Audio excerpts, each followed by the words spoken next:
आप सभी लोगों का मेरे YouTube channel Yadvendra Smart Classes में स्वागत एवं वेलकम। आज है 19 फरवरी 2025। आज के दिन के जितने ही महत्वपूर्ण प्रश्न बन सकते थे हमने इस सेशन में रखे हैं। अगर आपने अब तक यादवेंद्र स्मार्ट क्लासेस को सब्सक्राइब नहीं किया है, प्लीज़ हमारे चैनल को तो जरूर सब्सक्राइब करें और बेल आइकन का बटन अवश्य दबा लें। प्रत्येक परीक्षा में करंट अफेयर्स का काफ़ी महत्वपूर्ण योगदान होता है। अगर आपने अब तक हमारे एप्लीकेशन यादवेंद्र स्मार्ट क्लासेस को इंस्टॉल नहीं किया, प्लीज़ इंस्टॉल कर लें और फिर उसके बाद ओपन बटन पर जाके क्लिक करें। यहाँ से आपको जितनी भी क्लासेस होंगी वो प्राप्त होंगी और PDF भी आप यहाँ से प्राप्त कर सकते हैं। देखते हैं आज का अपना पहला प्रश्न क्या कहता है। केरल के पेरियार टाइगर रिजर्व में भागीदारी वन प्रबंधन परियोजना का नाम क्या है? तो आपको इसका राइट आंसर बताना है। इसका राइट आंसर है ऑप्शन नंबर ए, विदयाल बनपतकप्पू संगम। ए विकल्प इसका सही है। कुछ महत्वपूर्ण बिंदु देखते हैं इसके।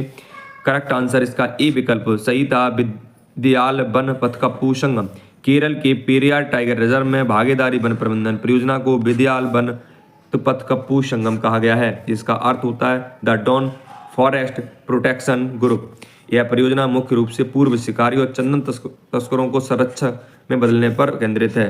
कि जो पूर्व शिकारी थे इस परियोजना में, जो शिकार करते थे और चंदन की तस्करी करते थे, उससे बचाव करने के लिए, संरक्षित रखने के लिए इस परियोजना को शुरू किया गया है।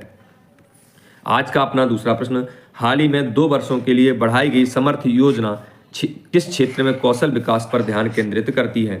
ए कृषि पर, बी वस्त्र पर, सी हथियार पर, डी IT। आपको इसका राइट आंसर बताना है। तो दो का राइट आंसर है वस्त्र पर। ये जो है ना समर्थ योजना किस पर संबंधित है? वस्त्र पर संबंधित है। ये कौशल, वस्त्र के कौशल पर ध्यान केंद्रित करती है। समर्थ योजना सरकार की एक पहल है जो वस्त्र क्षेत्र में कौशल विकास को बढ़ावा देने के लिए है। वित्तीय वर्ष 2024-25 और 2025-26 के लिए इसका बजट 495 करोड़ रुपए है। यह 3 लाख व्यक्तियों को प्रशिक्षित करने, रोजगार सृजन पर केंद्रित है का लक्ष्य रखती है, जो संगठित वस्त्र उद्योगों में जिसमें महिलाओं के रोजगार पर विशेष ध्यान दिया गया है। अब तक 2.89 लाख महिलाओं को प्रशिक्षित किया गया है। देखते हैं आज का अपना तीसरा प्रश्न, पोंग डैम जो खबरों में देखा गया था किस नदी पर बना है? व्यास, रावी, स्पीत या टॉन्स। तो इसका जो राइट आंसर है बच्चा ऑप्शन नंबर ए सही है, व्यास नदी पर बना है पोंग डैम। हिमाचल प्रदेश में व्यास नदी पर बना पोंग डैम 1961 में राजस्थान में सिंचाई के लिए शुरू किया गया था, जिसमें 20,000 से अधिक परिवार विस्थापित हुए थे। राज्य सरकार इन मामलों को तेजी से निपटाने के लिए सक्रिय रूप से काम कर रही है। इसके निर्णय में से कृत्रिम झील महाराणा प्रताप सागर बनी, जिससे 1983 में पक्षी अभयारण्य घोषित किया गया। यह झील 2002 में रामसर वेटलैंड बन गई, जिसमें बार हेडेड कीच, नॉर्दर्न लैम्पिंग और यूरेशियन कूट जैसी विविध पक्षी रहते हैं। आज का अपना चौथा प्रश्न, हाल ही में दिल्ली में लागू की गई PM श्री योजना किस क्षेत्र से संबंधित है? ए शिक्षा, बी स्वास्थ्य, सी खेल, डी पत्रकारिता। तो इसका जो राइट आंसर है ए विकल्प सही है, शिक्षा से संबंधित है। दिल्ली सरकार ने PM श्री योजना को अपनाया है। यह केंद्र प्रायोजित पहल विभिन्न सरकारी निकायों जैसे KVS और NVS द्वारा संचालित 14,500 से अधिक स्कूल स्थापित करने का लक्ष्य रखती है। यह राष्ट्रीय शिक्षा नीति के अनुरूप है और समय शिक्षा योजना का हिस्सा है। इस पहल का उद्देश्य सुरक्षित सीखने का वातावरण बनाना है, जिसमें गुणवत्तापूर्ण बुनियादी ढांचा और विविध शैक्षिक अनुभव शामिल है, जिससे 20 लाख से अधिक सीधे लाभान्वित होंगे। इसका कार्यान्वयन 22 से 23 से 2026 से 27 तक योजना के अनुसार किया गया है। आज का अपना पांचवा प्रश्न, हाल ही में भारत की पहली निजी सैन्य विमान फैक्ट्री का उद्घाटन किस राज्य में हुआ? ए हरियाणा, बी केरल, सी गुजरात, डी राजस्थान। तो इसका जो राइट आंसर है 5 का सी, गुजरात में किया गया है पहली निजी सैन्य फैक्ट्री। अगर हम गुजरात की थोड़ी सी चर्चा कर लें अगर गुजरात पर, तो गुजरात की अगर राजधानी की बात करें तो गुजरात की राजधानी कहाँ है बच्चा? गांधीनगर है गुजरात की राजधानी। ठीक है। अगर आपसे कोई पूछे कि इसका गठन कब हुआ था गुजरात राज्य का, तो आप बता सकते हैं 1 मई सन 1960 में गुजरात राज्य का गठन हुआ था। अगर आपसे कोई पूछे गुजरात राज्य में लोकसभा की सीटें कितनी हैं, तो आप बता सकते हैं कि जो लोकसभा की सीटें 26 हैं, 26 हैं। राज्यसभा की अगर सीटों की बात करें तो वो आपकी 12 या 11 हैं। अगर आपसे कोई विधानसभा की सीटें पूछता है कि विधानसभा की सीटें गुजरात के अंदर कितनी हैं, तो आप बता सकते हैं 182 हैं। कहाँ पर? 182 है आपकी विधानसभा की सीटें गुजरात के अंदर। अगर हम बात करें मुख्यमंत्री, वर्तमान समय में मुख्यमंत्री कौन है, तो उनका नाम क्या है बच्चा? भूपेंद्र पटेल जी हैं। भूपेंद्र पटेल जी गुजरात के मुख्यमंत्री। अगर आपके राज्यपाल की बात करें तो राज्यपाल कौन है इस समय पर गुजरात का, तो राज्यपाल हैं आपके आचार्य देवव्रत जी। व्रत हैं गवर्नर कहाँ के, आपके गुजरात राज्य के। आगे देखते हैं,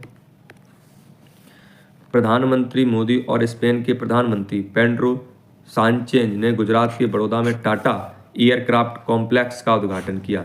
यह भारत की पहली निजी सैन्य विमान निर्माण सुविधा है। इस कॉम्प्लेक्स में C-295 विमान बनाए जाएंगे जो भारत और स्पेन के संबंधों को मजबूत करेंगे और make in India make for the world of समर्थन देंगे। एयरबस C-295 जिसे मूल रूप से स्पेनिश कंपनी CASA ने डिजाइन किया था, यह मध्यम सामरिक परिवहन विमान है जो चिकित्सीय निकासी, आपदा प्रतिक्रिया और समुद्री गश्त के लिए भी उपयोगी है। आज का अपना छठा प्रश्न, हाल ही खबरों में रही सूडान वायरस, ये सूडान वायरस रोग किस प्रकार की बीमारी है?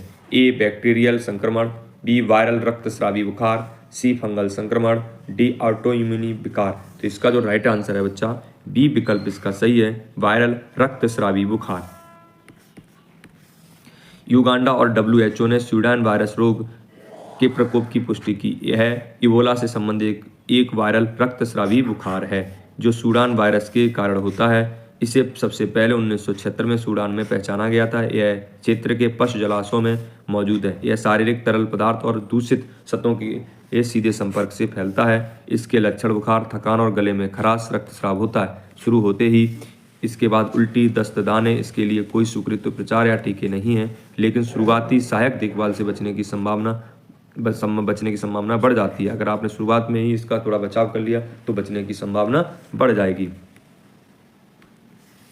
फरवरी 2025 में महत्वपूर्ण खनिजों में सहयोग को बढ़ावा देने के लिए किन दो देशों ने ट्रस्ट पहल शुरू की?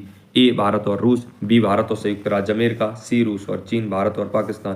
तो ये जो ट्रस्ट पहल है वो भारत और संयुक्त राज्य अमेरिका ने शुरू की है। बी विकल्प आपका सही है, 7वें का बी विकल्प। कुछ महत्वपूर्ण फैक्ट्स देख लेते हैं। भारत और अमेरिका ने लिथियम और दुर्लभ पृथ्वी तत्व जैसे महत्वपूर्ण खनिजों में सहयोग को बढ़ावा देने के लिए ट्रस्ट पहल की शुरुआत की।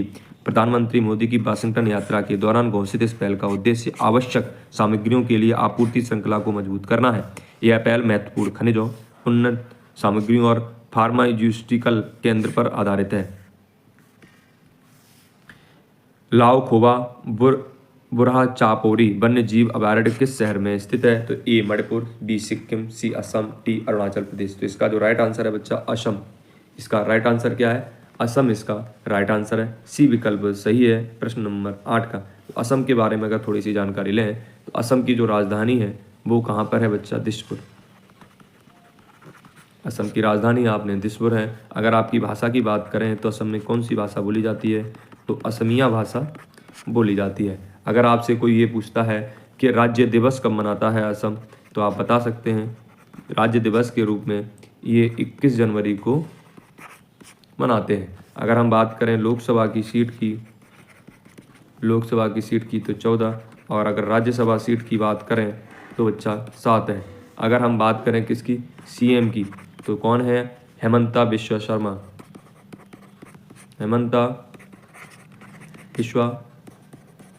शर्मा जी हैं। देखते हैं आगे कुछ महत्वपूर्ण फैक्ट्स इस प्रश्न से। 40 वर्षों के बाद लाओ खोवा वन्यजीव अभयारण्य में एक सींग वाले गैंडे की वापसी देखी गई है। यह असम के दीपोर बील रासमर साइट की तुलना में अधिक जल पक्षियों को आकर्षित कर रहा है। यह अभयारण्य असम के नागागांव जिले में स्थित है जो 70.13 वर्ग किलोमीटर में फैला हुआ है। इसे 2007 में काजीरंगा टाइगर रिजर्व का बफर जोन नामित किया गया था और यह लाओ खोवा बुराचपोरी पारिस्थितिकी तंत्र का हिस्सा है। अभयारण्य उत्तर को छोड़कर सभी तरफ मानव प्रधान क्षेत्रों से घिरा हुआ है।